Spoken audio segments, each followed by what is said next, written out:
என்ன ஆட்டம் ஆடின! ஒரு பக்கம் POK, இன்னொரு பக்கம் பலுசிஸ்தான். உள்ளுக்குள் கொதிக்கும் பாகிஸ்தான்.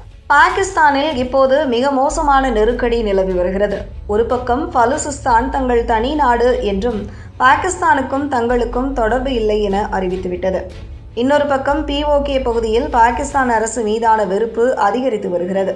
நிலைமையை சமாளிக்க முடியாமல் பாகிஸ்தான் விழித்து வருகிறது. இத்தனை காலமாக பாகிஸ்தான் தீவிரவாதிகளை வைத்தே அரசியல் செய்து வந்தது.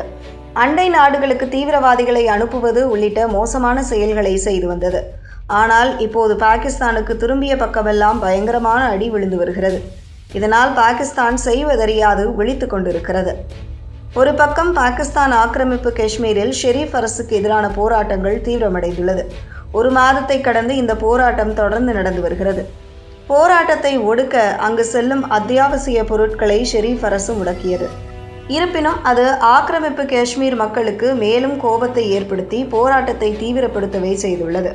கடந்த வாரம் போராட்டத்தை முன்னின்று நடத்தி வரும் சர்தார் அமன் கான் ராவல்கோட்டில் உள்ள ஈத்கா மைதானத்தில் நடைபெற்ற பொதுக்கூட்டத்தில் பேசும்போது வெளிப்படையாகவே இது தொடர்பாக குற்றம் சாட்டியிருந்தார். உணவு மற்றும் மருந்து பொருட்களின் விநியோகம் பாதிக்கப்பட்டுள்ளதாக சாடிய அவர் இதனால் அப்பகுதியில் மோசமான நெருக்கடி உருவாகி இருப்பதாகவும் கூறினார். மேலும் அவர் POK என்பது பாகிஸ்தானின் ஒரு பகுதி அல்ல, எங்களுக்கு பாகிஸ்தான் தேவையில்லை, மாறாக பாகிஸ்தானுக்குத்தான் நாங்கள் தேவைப்படுகிறோம், கட்டுப்பாட்டு கோட்டை நோக்கி பேரணியாக செல்ல வேண்டுமா என்று பொதுமக்களிடம் அவர் கேள்வி எழுப்பினார். அதற்கு செல்வோம் என்று மக்கள் பதிலுக்கு கோஷமிட்டனர். இதற்கிடையே அங்கு நேற்று நடந்த போராட்டத்தில் இது அடுத்த கட்டத்திற்கு போயிருக்கிறது. நேற்று பல ஆயிரக்கணக்கான மக்கள் மத்தியில் பேசிய அமன் கான் POK என்பது சுதந்திரமான பகுதி இல்லை, சர்ச்சைக்குரிய பகுதியும் இல்லை, ஆனால் இது ஒரு ஆக்கிரமிக்கப்பட்ட பகுதி என கூறியிருந்தார். அவரது இந்த வரி முக்கியமானது. இந்தியாவின் ஒரு பகுதியான காஷ்மீரை சுதந்திரத்திற்கு பிறகு பாகிஸ்தான் ஆக்கிரமித்திருந்தது. ஆக்கிரமிப்பு காஷ்மீரில் போராட்டத்தை முன்னெடுக்கும் நபரே அதை ஒப்புக்கொண்டிருக்கிறார். இது ஒரு பக்கம் இருக்க பலுசிஸ்தான் பகுதியும் பாகிஸ்தானுக்கு தலைவலியாக மாறியுள்ளது. நீண்ட காலமாகவே பலூச் சுதந்திரம் கோரி போராடி வருகிறது.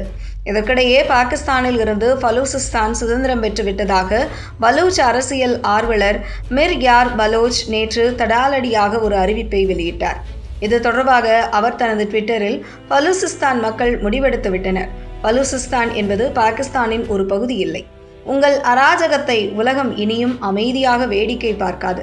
பலுசிஸ்தானில் பல ஆண்டுகளாக மனித உரிமை மீறல்கள், அரசியல் ஒடுக்குமுறை போன்ற பிரச்சனைகள் நடைபெற்று வருகிறது. இதனால் பலுசிஸ்தான் பாகிஸ்தானில் இருந்து பிரிந்து சுதந்திரமாக செயல்படும் என அறிவித்தார். இயற்கை வளங்கள் நிறைந்த பலுசிஸ்தான் பாகிஸ்தானின் பரப்பளவில் மிகப்பெரிய மாகாணமாக இருந்தாலும் மக்கள் தொகை அடிப்படையில் சின்ன மாகாணமாகும். பாகிஸ்தானின் அடக்குமுறைக்கு எதிராக அந்த பகுதியில் பல ஆண்டுகளாகவே பிரிவினைவாத இயக்கங்கள் செயல்பட்டு வருகின்றன. அவர்களை அழைத்து பேச்சுவார்த்தை நடத்தாமல் அடக்குமுறையையே பதிலாக பாகிஸ்தான் கையாண்டு வருவது குறிப்பிடத்தக்கது.